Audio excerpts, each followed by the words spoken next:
فرمي والمرأة تخالف الرجل في 5 أشياء. جن لبينشتا مخالفي بياوكا. يجافي مرفقيه عن جانبيه،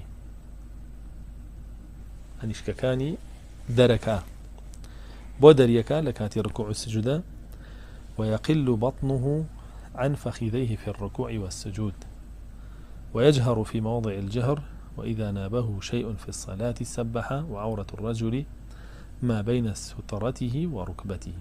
فرمي بياو آبا وشيوان يوجك قولكاني لكاتي ركوعها كاتو لكاتي السجود شا أي كاتو أكو باسمانك بغمري خواه صلى الله عليه وسلم بوشيو ركوع السجود بردو باشا.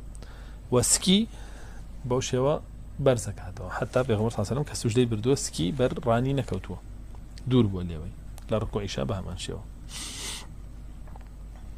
وهر كاتيكيش نوێژەکە دەنگ بەرزکردنەوە بۆە پیا دەنگی بەرزەکردەوە، بەڵام ژن بۆی نیە دەنگ بەرزکاتەوە لە نوێژە.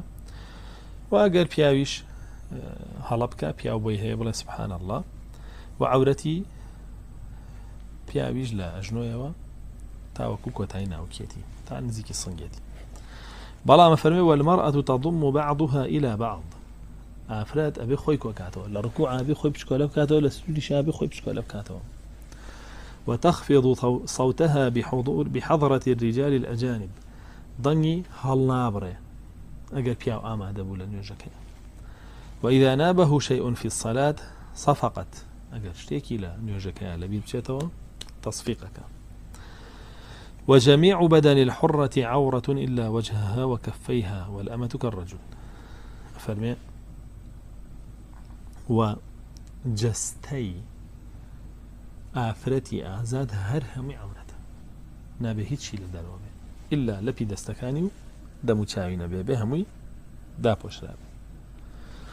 وا فەرمێ ئافرەتی کۆیلەش وەکو پیاوە، بەڵامەوە لە حاڵەتی دەرەوەیە نەک لە ناو نوێژاگنە، ئەویش لە ناو نوێژا بێ خۆی داپۆشە بوو چۆن ئافرەتێکی ئازاد خۆی داپۆشە بۆ نیە بۆشەوە نوێژ. و ئەمە بۆ کاتێکی شەکەم ئافرەتە کۆیلێ لە ماڵەوە بێگنە چوێ دەرەوە بێ خۆی داپۆشێ، و پیاوانیش بۆیان نییە تەماشای بکەن.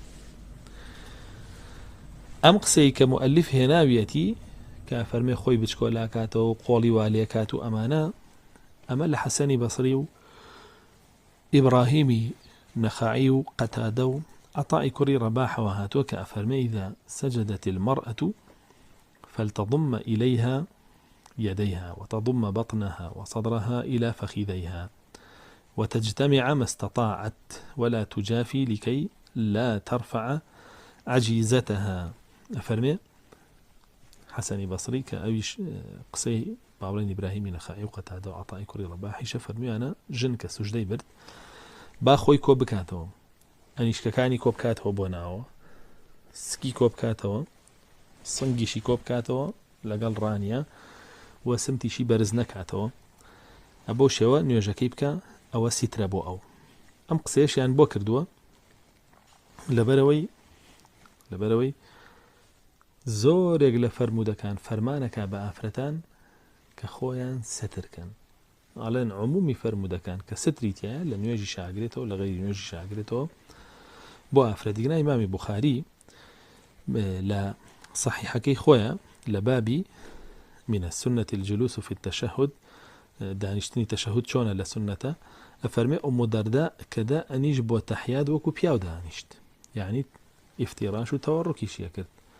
وكانت فقيهة وعفرتك فقيه هجبو ويسيرك إلا بيها هيج جواز يقنابي نتيايا كواتا أقر بيتو جنيك لناو معلومنا لخويا نيوش بكا محرمي لينا بيه أو زور أسايا إنها محرمي لينيا وكو بيا نيوش بكا لا ركوع سجودوها مشتكيشا